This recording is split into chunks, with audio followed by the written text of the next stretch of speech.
أعوذ بالله من الشيطان الرجيم. بسم الله الرحمن الرحيم. الحمد لله رب العالمين، والصلاة والسلام على سيد الأمين سيدنا وحبيبنا وشفيعنا محمد وعلى آله وصحبه أجمعين. سبحانك لا نحصي ثناء عليك أنت كما أثنيت على نفسك، فلك الحمد ولك الشكر يا ربي. لك الحمد كما ينبغي لجلال وجهك وعظيم سلطانك. رضينا بالله ربا وبالإسلام دينا وبمحمد صلى الله عليه وسلم نبيا ورسولا. سبحان الله وبحمده عدد خلقه ورضا نفسه وزنة عرشه ومداد كلماته. بسم الله الذي لا يضر مع اسمه شيء في الأرض ولا في السماء وهو السميع العليم.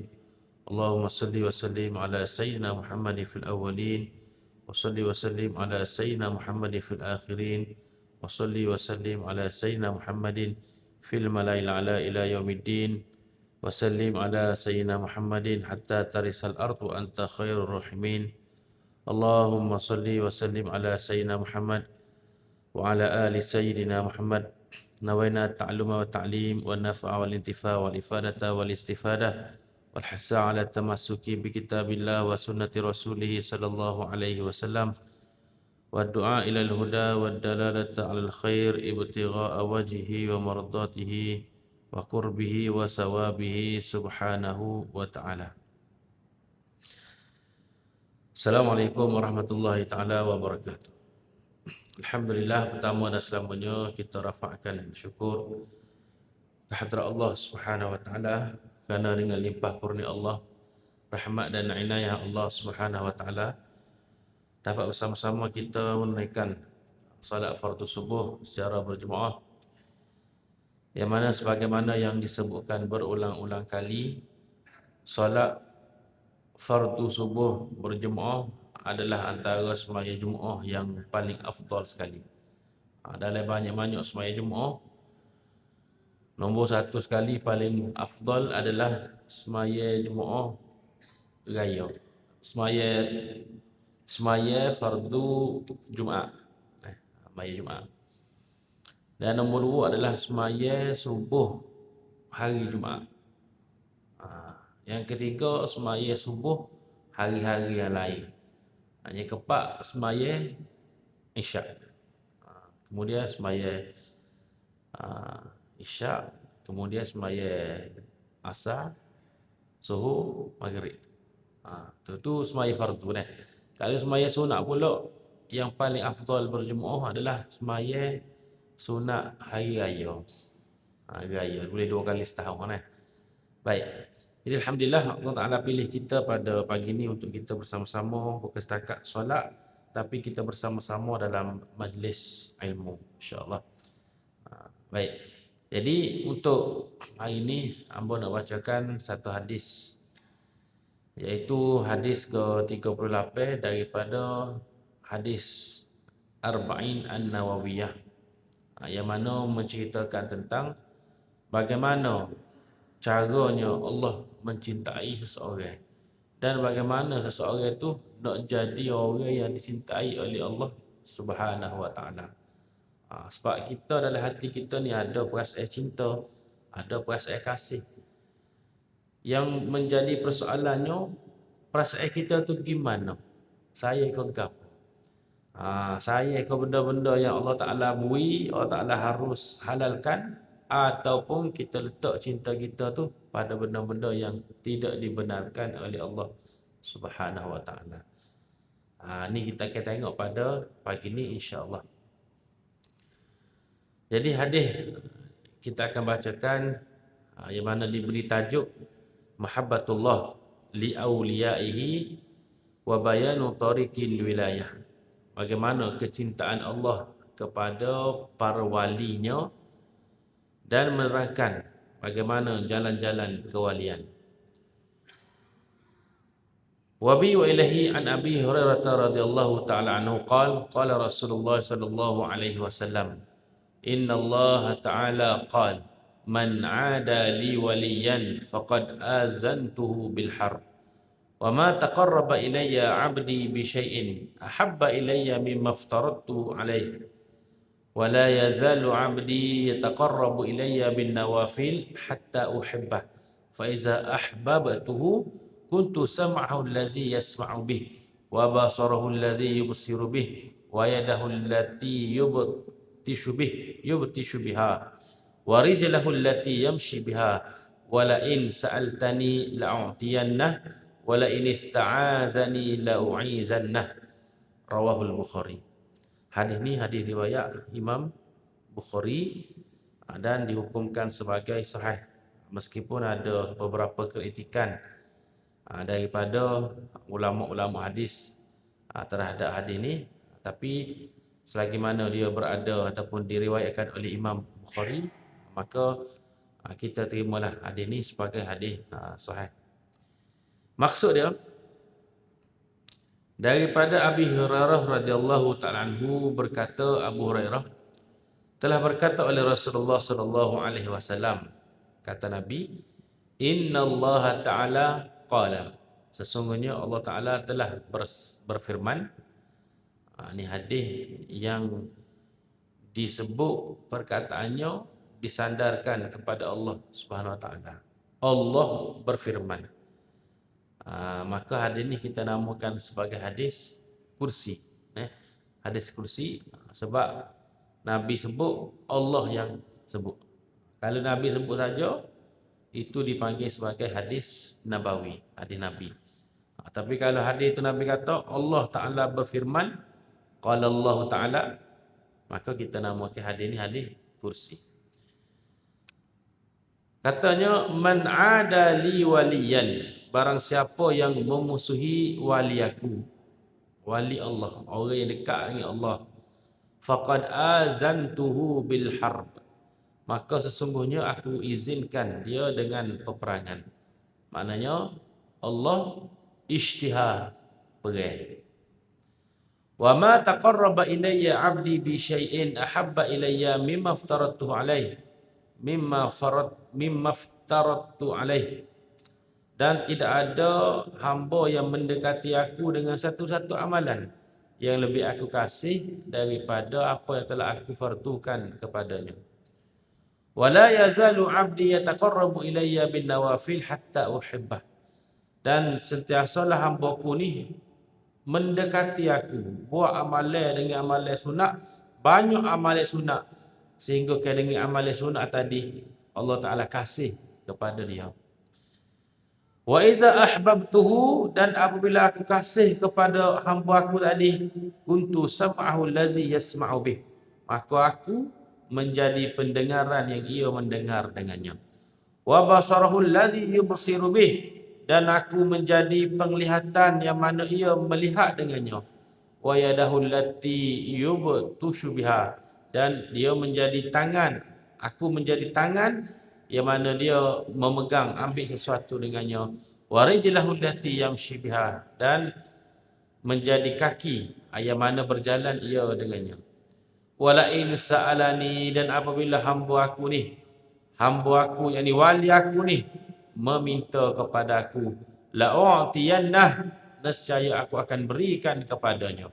Wala in ista'azani, dan sekiranya dia meminta perlindungan daripada aku, la'u'izannah, nescaya aku akan memberi perlindungan, penjagaan.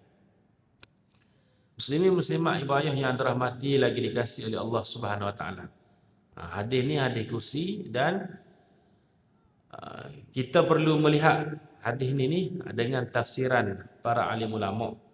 Sebab lafaz-lafaz hadis di belakang-belakang tu kita berasa macam tak kena. Bukan hadis tu salah, kita tu salah. Kita tu tak berapa nak faham.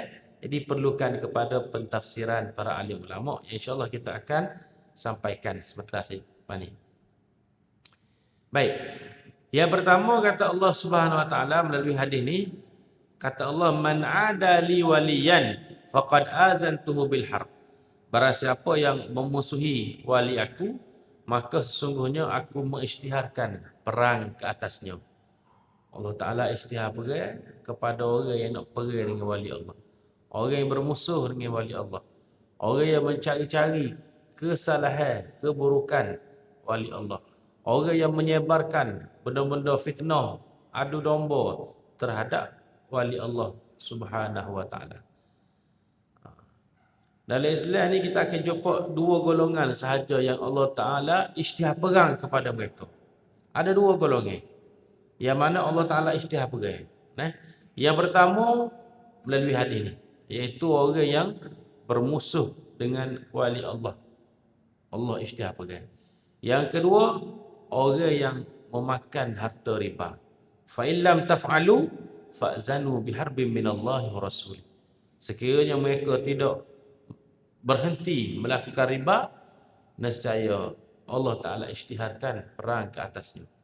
Bukan setakat perang dengan Allah wa rasuli, termasuklah Rasulullah sallallahu alaihi wasallam. Ni dua golongan perang dengan wali Allah, musuh dengan wali Allah, dan yang kedua golongan yang suka memakan harta riba. Baik. Ini adalah ancaman yang sangat keras, sangat keras, kerana orang yang memusuhi wali Allah ni disebut mereka ni menyakiti, menghina, mengherdik, memperlekehkan wali Allah, sama ada dengan kata-kata ataupun dengan perbuatan. Misalnya hari ini kita dapat lihat bagaimana orang ni, masyarakat, sebahagian daripada masyarakat kita tidak menghormati, tidak agung-agungkan, tidak ada nilai di sisi mereka terhadap wali Allah Subhanahu wa taala. Sehingga kan ulama-ulama yang besar yang diiktiraf kewalian mereka. Misalnya Al-Imam Asy-Syafi'i rahimahullahu taala. Setengah-setengah tu dia tak panggil Imam Syafi'i, dipanggil Pe'ing gitu. Bahkan sebenarnya dalam tradisi akademik, tradisi akademik yang mana bila mana tokoh-tokoh ni dia tidak panggil dengan gelaran. Kalau kita tulis tesis apa semua kan, Syafi'i berkata, Malik berkata. Jadi ini satu benda yang bagi hamba lah, tidak mari daripada ajaran agama. Dia mari daripada Oxford, mari daripada orang putih, yang mana tidak meletakkan gelaran-gelaran kepada mereka yang sepatutnya kita besarkan mereka, kita hormat mereka. Bukannya memuja ke apa ni, tak. Maksudnya kita hormat, kita letakkan mereka ni tidak sama seperti mana orang-orang biasa yang boleh kita panggil nama mereka. Kita letak depan sebagai penghargaan dan juga sebagai penghormatan kita kepada mereka. Cikgu kita pun kita panggil cikgu. Cikgu sekolah tadika, sekolah rendah, sekolah menengah, universiti. Kita ada gelaran yang kita hormat mereka. Walaupun dia mengajar kita tu masa kita umur 5 tahun. Kita kecil. Dan masih lagi kita panggil cikgu. Sekolah rendah kita panggil cikgu, ustaz, ustazah. Ada gelaran pengiktirafan sebagai penghormatan kita kepada mereka. Apatah lagi kepada orang-orang yang mana telah diiktiraf ilmunya. Ilmunya menyinari seluruh dunia. Al-Imam Asy-Syafi'i rahimahullahu ta'ala. Seluruh dunia kenal dia. Ilmu dia telah menyebabkan hari ini berapa ramai orang yang beribadat, semaya, puasa dan sebagainya mengikut apa yang digariskan oleh Al-Imam Asy-Syafi'i rahimahullahu ta'ala. Tapi amat-amat mendukacitakan bila mana ada siapa tu pengkat menyebut, memanggil dengan gelaran-gelaran yang tidak sepatutnya. Ini perlu kita faham. Baik. Siapakah wali Allah? Ini pun satu benda yang besar juga yang perlu kita faham. Jadi hari ini kalaulah contoh kita lah ni, kita tidak perlu nak terlalu, orang panggil ke apa, terlalu bermudah-mudah dalam nak menggelarkan seseorang ni sebagai wali Allah. Sebab hanya wali yang kena wali. Hanya wali yang kena wali. Kalaulah ulama besar, wali yang besar, dia kata si fulan ini wali Allah, tu kita boleh terima. Tapi kalau kita yang mungkin jauh juga, tapi tidaklah mencapai tahap wali, maka tidak sayugia kita mentakyinkan seseorang dengan wali. Nampak dia Mimpi dia ni comel-comel. Nah, oh dia dakwa dia gini-gini, dia ni gini-gini. Jadi tidak boleh kita bermudah-mudah memberi title tersebut title ni benda mahal. Tak? Kalau dalam sistem kita hari ni nak boleh title doktor, nak buat PhD, nak boleh datuk, kena ada daripada baginda sultan. Jadi tiba-tiba orang jual ikan panggil datuk kita. Contoh dah. Kita pun apa orang jual ikan panggil datuk, jadi datuk selalu kita dah. Tiba-tiba tukar nama Facebook tu saya datuk. Mengaku lalu kita. Sepatut ke tak? Tidak sepatut. Begitulah tak? Dalam konteks kewalian, dalam konteks wali, bila mana orang awam menggelarkan seorang tu wali, belum lagi dia ni jadi wali sebenarnya. Dan bila mana dia berasa dia wali, tu masalah. Tak jadi wali dah tu. Berasa diri besar, berasa mulia dan sebagainya. Baik. Al-Imam An-Nawawi rahimahullah, dan disebut juga oleh Al-Imam Ibn Hajar Al-Asqalani. Imam Ibn Hajar Al-Asqalani disebut ada 3 ciri-ciri wali. Yang pertama, alim billah. Dia mengenal Allah Subhanahu wa taala. Alim, arif billah. Dia kenal Allah Subhanahu wa taala. Yang kedua, dia taat kepada Allah. Tak melakukan maksiat. Taat dengan maksud buat segala benda wajib, tinggal segala maksiat. Dan yang ketiga, ikhlas dalam ibadat dia. Ada 3 ciri ni tak, maka seorang itu boleh jadi wali Allah Subhanahu wa taala. Kita nak jadi wali Allah ke? Bukan maksud kita nak jadi wali Allah tu kita nak mendapat kehebatan, keagungan yang dapat ke apa? Karamah, nak berjalan atas air, nak terbang, bukan. Tak. Kita nak jadi hamba yang mengenali Allah Subhanahu wa taala. Hamba yang sentiasa hatinya tunduk, patuh, dengar, inqiyad, istislam. Tak, dia tunduk patuh, dia serah diri dia ni kepada Allah Subhanahu wa taala. Ya Allah, mun nak buat gapo, buat ya Allah. Yang penting aku terus beribadat kepada-Mu ya Allah. Yang penting aku boleh sentiasa menyembah-Mu ya Allah. Itu adalah manhaj kehidupan kita Baik, Al-Imam An-Nawawi pula. Al-Imam An-Nawawi rahimahullahu taala, dia mentakrifkan wali ni dengan beberapa sifat. Yang pertama, arif. Orang yang belajar, orang yang ada ilmu, alim, arif billah. Dia tahu apa yang wajib, yang mustahil, yang harus bagi Allah. Yang pertama. Yang kedua, orang yang sentiasa berbuat ketaatan. Yang ketiga, orang yang sentiasa menjauhi maksiat. Dan yang keempat, orang yang berpaling daripada terlampau leka dengan nikmat dunia yang harus. Nikmat dunia yang harus. Nikmat dunia buat haram tu memang tinggal dah. Nikmat dunia yang harus pun dia berpaling daripada perkara tersebut. Barulah dipanggil sebagai wali Allah. Jadi patutlah nak jadi wali ataupun seseorang yang mencapai darjat wali ni, dia tidak akan terlepas daripada ilmu. Tidak ada wali yang jahil. Mesti ada ilmu. Sebab itulah kata-kata ulama, mattakhadallahu mi waliyin jahilin walau ittakhazahu la'allamahu. Allah Ta'ala tidak akan ambil wali daripada orang yang jahil.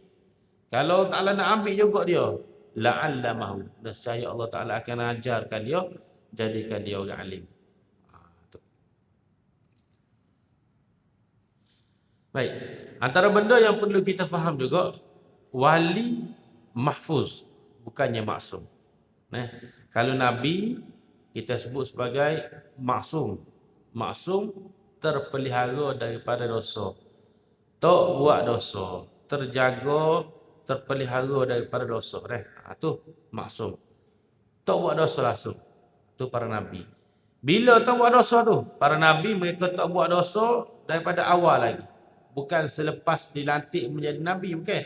Sebelum daripada kenabian pun, mereka terlepas, bebas daripada dosa. Sebab kalau mereka buat dosa, maka mereka ni tidak amanah. Dia ada 4 ciri-ciri sifat Nabi ni tak? Siddiq, amanah, tabligh fatanah.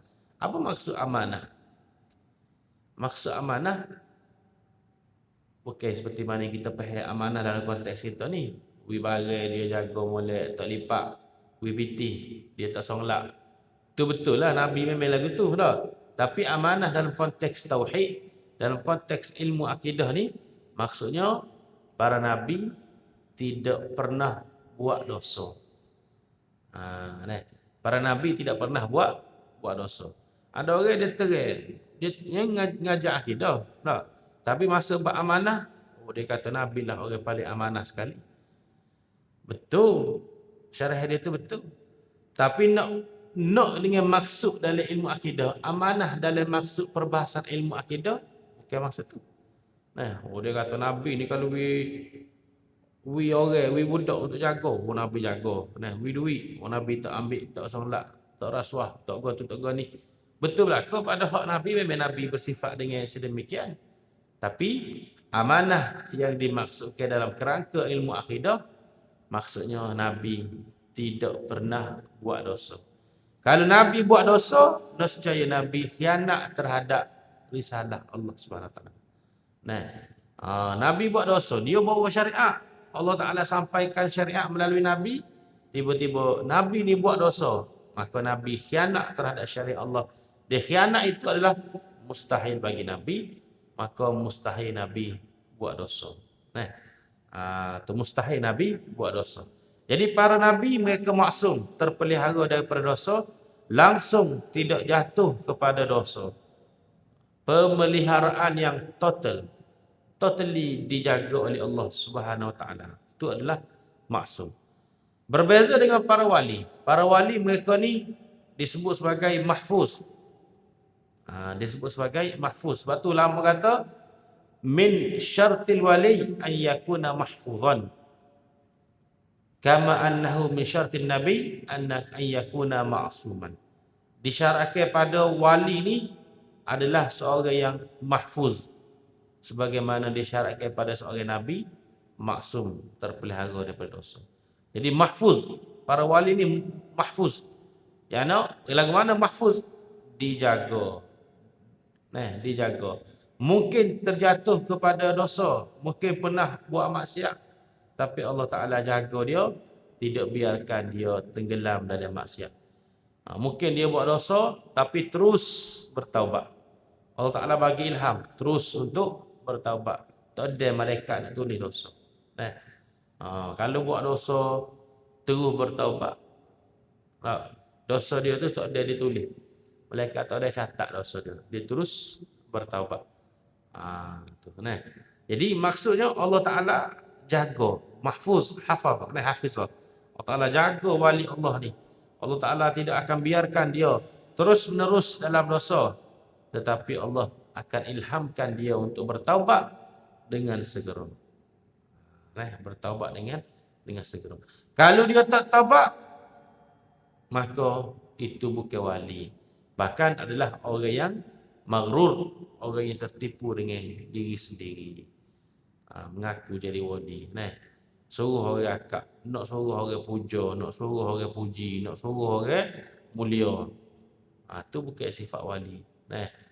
Kita ni, itulah cabaran bila mana kita menjadi orang yang mana mungkin mendapat perhatian masyarakat. Di masjid, di tempat kerja, orang dengar awak kita.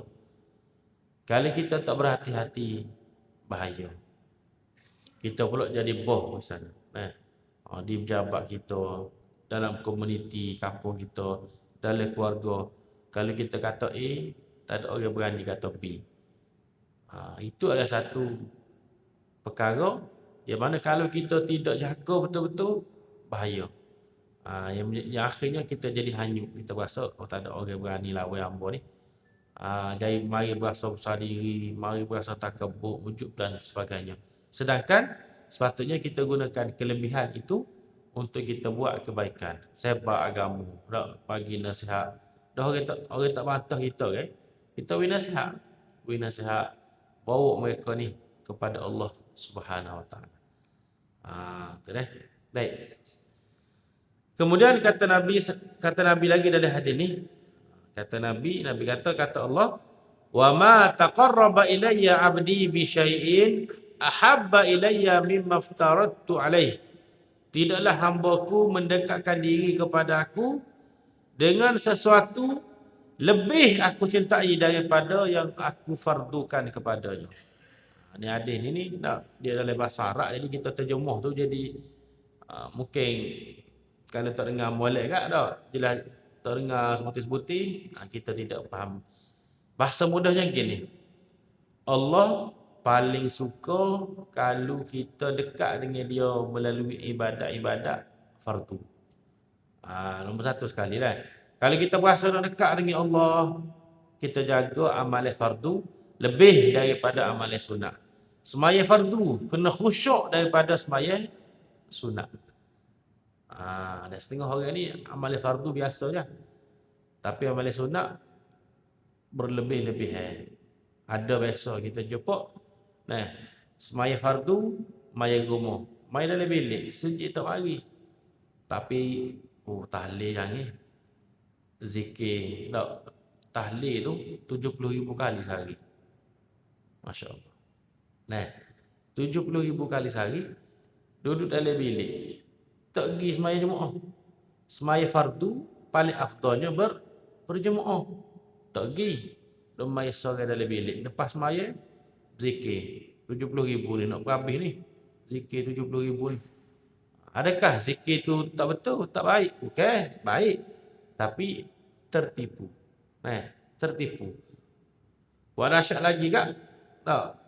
Tak semaya jemaah, tak maya terus. Tak maya terus tapi kak sibuk dengan amalan sunat. Tu kena tipu setan. Jadi Allah Ta'ala paling suka kalau kita dekat dengan dia melalui amalan fardu. Semaya fardu kita jaga. Ni kadang-kadang semaya fardu tak berapa nak khusyuk. Biasa galik, terbang, tak tahu mana hala.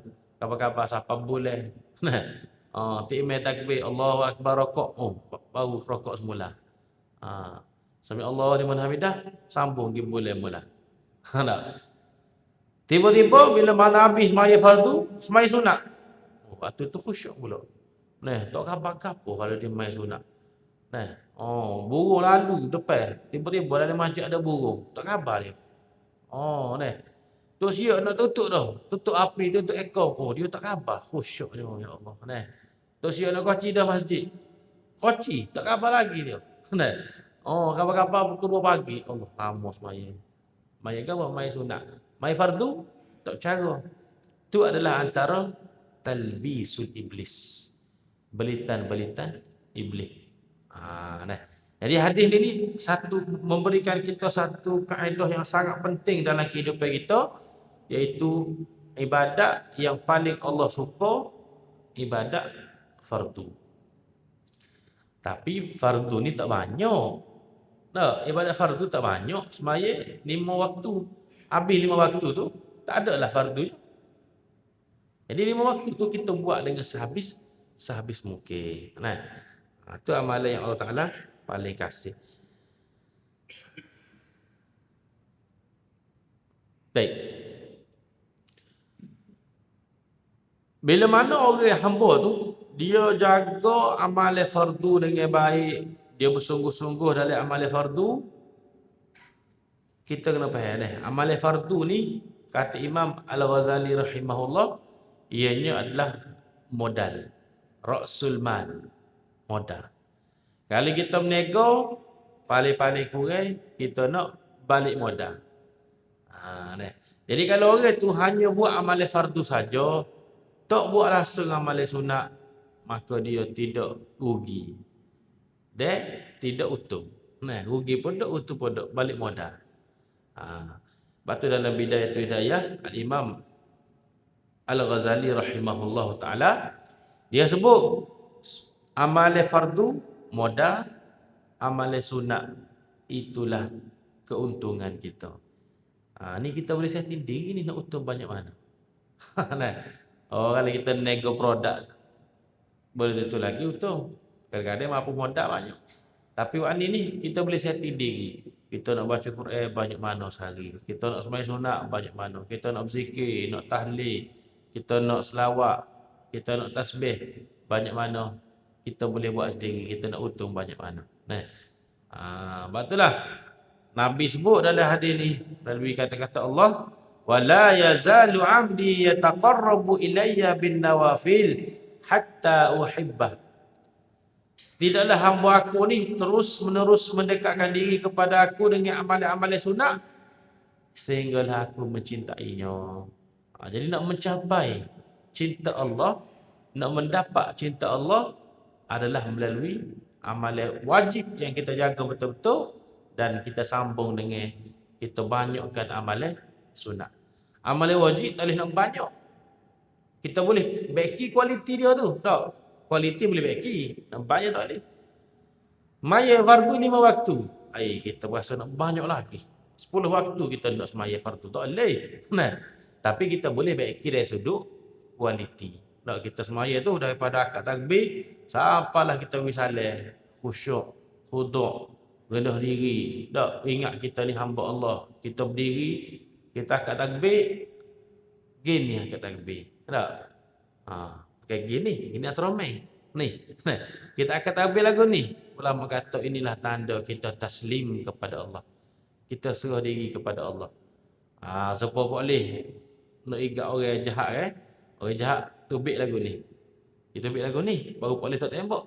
Dia tubik lagu ni, kena tembak boleh. Ni, dia akad tangan lagu ni, dia taslim, dia serah diri kepada Allah Subhanahu Wa Taala.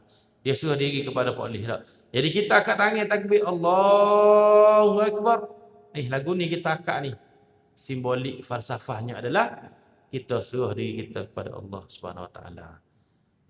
Kita ni tak ada gapo. La yamlikuna li anfusihim darran wala naf'a. Kita ni tak ada gapo. Kita serah kepada Allah Subhanahu Wa Taala segala-galanya. Tu.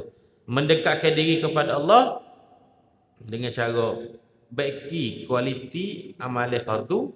Yang kedua, tambah amalan sunat.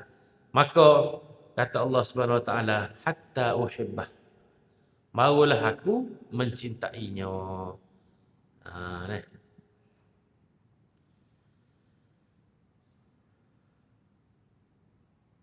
Baik.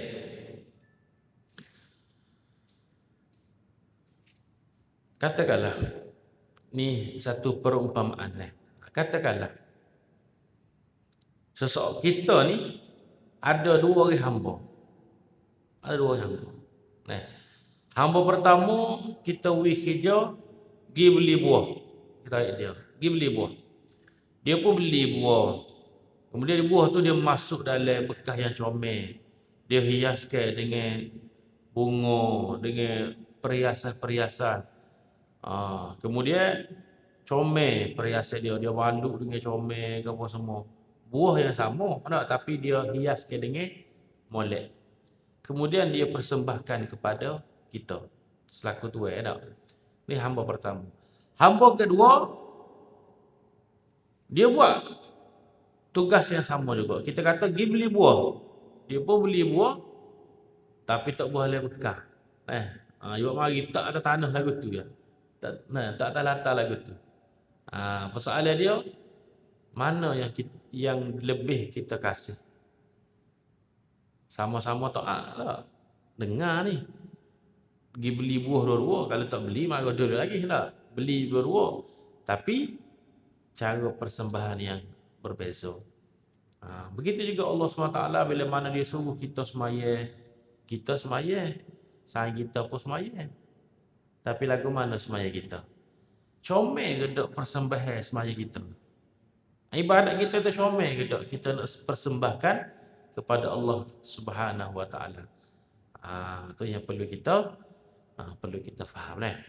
Dan seterusnya kata Allah Subhanahu Wa Taala, fa iza ahbabtuhu kuntu sam'ahu allazi yasma'u bih. Bila mana aku cinta kepada hamba-Ku ni, maka aku jadi pendengaran yang dia mendengar dengannya. Lagu mana Allah jadi pendengar yang dia dengar dengannya. Nanti kita tengok syarah Imam Ibn Hajar ni. Wa basarahu allazi yubsiru bih. Yang kedua, Allah Taala kata penglihatannya yang dia melihat dengannya. wa yadahu allati yabtishu biha, dan aku menjadi tangan yang dia memegang dengannya, wa rijlahu allati yamshi biha, dan aku jadi kaki yang dia berjalan dengannya. Apa makna dia? Ni amaran penting ni. Amaran yang sangat penting. Lafaz ni sering disalah faham oleh sebahagian golongan. Sering disalah faham oleh sebahagian golongan, yang mana siapa atau pekak dia duk berasa Allah Taala tu bersatu dengan diri dia.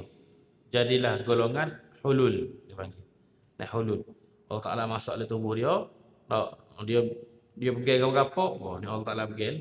Dia melihat, oh ni Allah Taala lihat ni. Dia mendengar, ni dengan Allah ni. Dia berjalan, ni Allah Taala berjalan. Penuh. Salah faham. Benda ni adalah akidah yang sesat. Sesat lagi menyeleweng. Jadi kata Imam Ibn Hajar Al-Asqalani rahimahullah taala dalam Fathul Bari, syarah Sahih Bukhari. Hadis ni hadis Sahih Bukhari. Kata Imam Ibn Hajar, lafaz ini wajib ditakwil dengan makna yang sesuai dengan keagungan Allah. Kenapa? Kerana Allah Ta'ala Maha suci Allah daripada serupa dengan makhluk, Maha suci Allah daripada bertempat, dan Maha suci Allah daripada bersatu dengan apapun.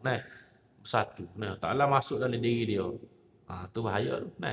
Dan lafaz zahir ayat ni, lafaz zahir ayat ini adalah mustahil bagi Allah. Mustahil bagi Allah Subhanahu Wa Ta'ala. Jadi ada 3 pendekatan untuk kita memahami lafaz ini. Yang pertama, Allah jaga walinya. Allah Ta'ala jaga. Kuntu sam'ahu allazi yasma'u bih. Aku menjadi pendengarannya. Maksudnya apa? Aku menjadi penjaga pendengaran. Allah Ta'ala jaga, dia dengar ni. Maka bila mana dia dapat penjagaan Allah, maka dia akan dengar benda yang Allah Ta'ala redha. Dia hazah mudhaf. Yang pertama ni dia hazah mudhaf. Aku menjadi penjaga pendengaran. Allah Ta'ala jaga dia pendengaran hamba ni. Aku menjadi penjaga penglihatan. Allah Ta'ala jaga mata dia tengok gapo. Aku menjadi penjaga tangan. Allah Ta'ala jaga tangan dia, tak buat benda haram, tak sentuh kursi. Aku menjadi penjaga kaki. Dia tidak melangkah ke tempat kursi sebab kaki dia dijaga oleh Allah Subhanahu Wa Ta'ala. Maka tidak ada masalah. Faham gitu tidak ada masalah. Itu tafsir yang pertama lah. Tafsiran yang kedua dengan makna aku adalah pertolongan. Allah Ta'ala memberi pertolongan. Allah Ta'ala memberi pertolongan pada mata dia. Maknanya mata dia ni melihat benda yang baik. Memberi pertolongan pada telinga, pada tangan dan juga kaki dia. Jadi anggota dia ni dia akan buat benda yang hanya diridai oleh Allah Subhanahu Wa Ta'ala. Tu dengan makna yang kedua. Jadi kalau faham dengan makna ni, selamatlah. Selamat. Sebab apa? Sebab itu makna yang layak bagi Allah, takwilan yang layak bagi Allah Subhanahu Wa Ta'ala. Jadi kita nak faham pun mudah. Allah Ta'ala jaga tangan tak buat maksiat, kaki tak buat maksiat, mata, telinga tak buat maksiat sebab dia jaga. Allah yang jaga. Tu tafsiran yang kedua. Baik, tafsiran yang ketiga, semua anggotanya hanya bergerak untuk Allah Subhanahu Wa Ta'ala. Mata dia melihat untuk Allah, telinga mendengar untuk Allah, tangan kaki semuanya bergerak hanya untuk Allah Subhanahu Wa Ta'ala. Benda-benda yang Allah Ta'ala redha. Sebab itulah bila mana orang itu diangkat menjadi wali, dia diangkat menjadi wali, maka Allah Ta'ala akan jaga seluruh anggota badan dia. Mata dia Allah Ta'ala jaga, mahfuz. Sehingga kalau dia buat maksiat sekalipun, wali boleh buat maksiat. Bukannya maksum Nabi. Wali boleh buat maksiat. Tapi bila mana dia buat maksiat, terus bertaubat. Ataupun nak buat maksiat terlintas, tak jadi, patuh. Nak pergi kedai ni, nak buat maksiat, tak, jumpa dengan saya. Saya orang kenal. Ada salah-salah buah-buah, Saya tanya nak pergi mana? Kita nak pergi tempat tu. Tak? Oh tak ada. Mari cari makanan. Tukarlah kali balik rumah. Tak jadi buat maksiat. Apa? Penjagaan daripada Allah Subhanahu Wa Taala. Jadi hadis ni walaupun kita kata mungkin agak rasa tinggi agak rasa ni, tapi inilah sebenarnya manhaj hidup kita Kita nak dekat dengan Allah, kita nak buat ibadat. Itulah tujuan utama kita hidup. Tujuan utama Allah Taala jadikan kita untuk kita beribadat kepada Dia. Lagu mana nak jaga ibadat? Baiki kualiti amalan wajib, banyak amalan sunat. Amalan sunat itulah sebenarnya yang akan membaiki amalan wajib kita. Ibarat kata amalan sunat tu latihan. Latihan wajib tu pertandingan sebenar. Ibarat kata gitulah, nak faham mudah tak? Kalau orang banyak berlatih, maka dalam persembahyan sebenar dia akan lebih baik. Tapi kalau tak berlatih mana? Jarang berlatih. Terus naik petang buat persembahyan. Mungkin banyak cacat celah sebab kurang latihan. Begitu juga semaya kita, semaya sunat kita tu lah, kita berlatih. Boleh pahala dah tu, walaupun berlatih pun boleh pahala banyak mana dah tu, tak? Tapi bila mana kita berlatih, bila mana masuk semaya fardu, kita akan lebih baik lagi. Kalau orang main gym, tak? Dia kena buat latihan. Buat latihan, barulah dia jadi kuat dan sebagainya. Samalah dalam konteks ibadat, amalan-amalan sunat tu dia akan membantu amalan wajib kita. Banyak sedekah banyak. Zakat mestilah lebih berkualiti. Sedekah jaga orang sedekah banyak, zakat tak tubik. Jaga. Bila mana dia banyak sedekah, maka zakat dia pun dia akan lebih jaga, lebih takut daripada orang-orang yang mana kedekut. Kedekut kadang-kadang sampai kat buat wajib pun dia kira lagi. Kira molek ni lebih 2 riyal, ambil lagi 2 riyal. Pada bayar zakat dah tu. Kira molek tu lebih 2 riyal nak beli air. Kira apa sangat tu? Memang dia tidak suka bersedekah, tidak suka buat amalan sunat. Begitulah puasa-puasa pun sama tak? Dalam bab puasa wajib, puasa sunat. Orang yang mulazamah dengan puasa sunat, maka puasa wajib dia tu lebih berkualiti. Begitulah. Setiap amalan sunat ni dia akan membantu kita di dalam ibadat wajib kita masya-Allah, tabarakallah. Dan akhir sekali kata Allah Subhanahu Wa Taala, hamba-Ku ni aku kasih dengan dia, yang dia buat amalan fardu, dia tambah lagi dengan amalan sunat sehingga seluruh tubuh dia ni aku jaga. Mata dia aku jaga, telinga dia aku jaga, tangan kaki dia aku jaga, semuanya berada dalam redha aku, semuanya berada dalam ketaatan kepada aku. Maka Allah Ta'ala bagi satu janji kepada hamba ni. Lagu mana janji dia? Wala in sa'alani la'atiyannah. Dan apabila dia minta kepada aku, nescaya aku akan beri kepada dia. Ini doa mustajab ni. Tak. Bapa kita pergi jumpa para wali, orang-orang dekat dengan Allah, Tok Guru, kita minta doa dengan dia. Sebab doa dia tak serupa dengan doa kita. Walain sa'alani la'atiyannah. Kalau dia minta kepada aku, nescaya aku akan berikan. Kita minta kepada Allah Ta'ala juga, tapi kita ni penuh dengan cuai, taksir, situ sini. Doa kita ni Allah Ta'ala dengar betul. Tapi Allah Ta'ala nak beri ke tak? Boleh tentu lagi. Tapi bila mana orang tu tak rapat dengan Allah, tak? Orang ni wali Allah, dia dekat dengan Allah, dia berdoa, Allah Ta'ala perkenankan doa dia. Kita jumpa orang yang alim, orang soleh, kita minta doa dengan dia. Tok Guru tolong doakan hamba. Tok Guru tolong minta hamba biar sihat. Jadi kita doa sama dah kita sihat. Tak, tapi doa kita dengan doa orang soleh, orang alim, orang awliya ni tak serupa Allah Ta'ala mendengar semua doa. Tapi qabul dia, qabul penerimaan doa tu itu adalah hak mutlak Allah Subhanahu Wa Taala. Jadi walain sa'alani la'atiyannah. Masya-Allah dia guna nun taukid ni. Pasti.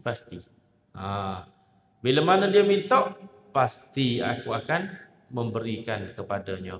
Wala inista'azani, dan apabila dia minta berlindung daripada musibah, daripada bala bencana dan sebagainya, la'u'izannah, nescaya aku akan memberi perlindungan kepadanya. Itulah al-jaza. Kelebihan balasan bagi orang-orang yang menjaga beberapa perkara tadi. Jadi sebagai khulasah daripada hadis ini, ada beberapa perkara yang kita boleh ambil. Yang pertama, larangan bermusuh dengan wali Allah. Kena hormat mereka, ihtiram mereka. Kita letakkan mereka ni di kedudukan yang mulia. Itu yang pertama. Kemudian, amalan yang paling Allah Ta'ala suka adalah amalan fardu. Amalan fardu yang berkualiti, yang hebat. Dan amalan fardu ni 70 kali ganda lebih daripada amalan sunat. Itu disebut dalam waris hadis-hadis. Amalan fardu 70 kali ganda pahala dia lebih daripada amalan sunat. Kemudian yang ketiga, perbanyakkan amalan sunat. Jangan pula kita kata amalan fardu lebih pada amalan sunat, tak buat amalan sunat, balik gue. Tu balik gue. Berapa tak main sunat? Padai dah. Moga 70 kali ganda kan. Padai dengan fardu ni.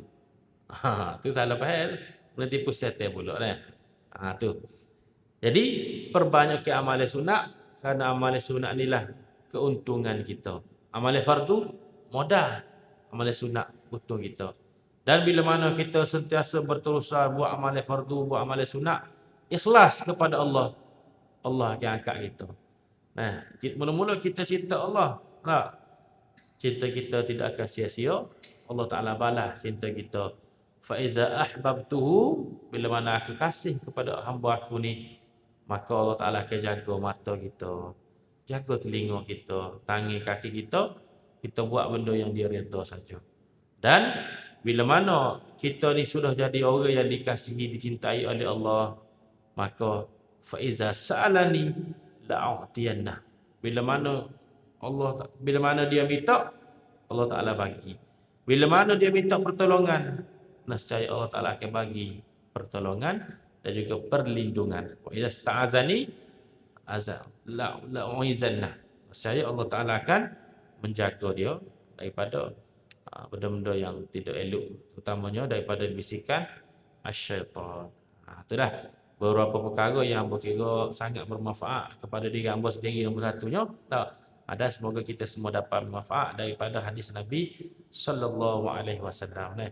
Orang yang kasih kepada Nabi, dia suka dengar hadis Nabi.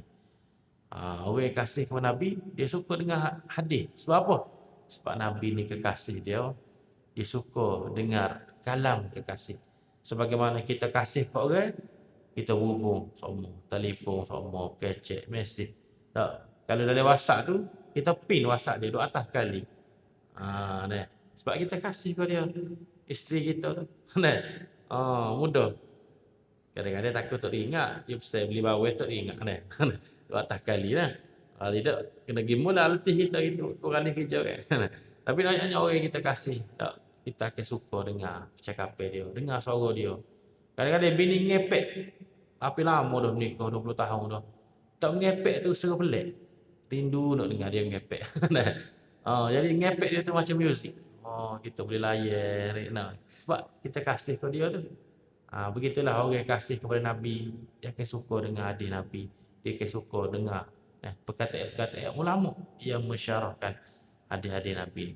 InsyaAllah, moga-moga kita dapat kebaikan di dunia dan juga di akhirat insyaAllah. Moga-moga Allah Ta'ala himpunkan kita di taman syurga yang sebenar nanti. Sebagaimana hari ini kita berhimpun di taman syurga di dunia ni insyaAllah. Siru ala barakatillah. Assalamualaikum warahmatullahi ta'ala wabarakatuh. A'udzubillahi minasyaitonirrajim. Bismillahirrahmanirrahim. Alhamdulillahirabbil alamin wassalatu wassalamu ala sayyidil amin wa ala alihi washabihi ajma'in. Allahumma faqihna fid din wa 'allimna ta'wil. Rabbana zidna ilma warzuqna fahma. Wa sallallahu ala sayyidina Muhammad wa ala alihi washabihi ajma'in. Alhamdulillahirabbil alamin. Qabbalallahu minkum minna wa minkum. Qabbal ya karim.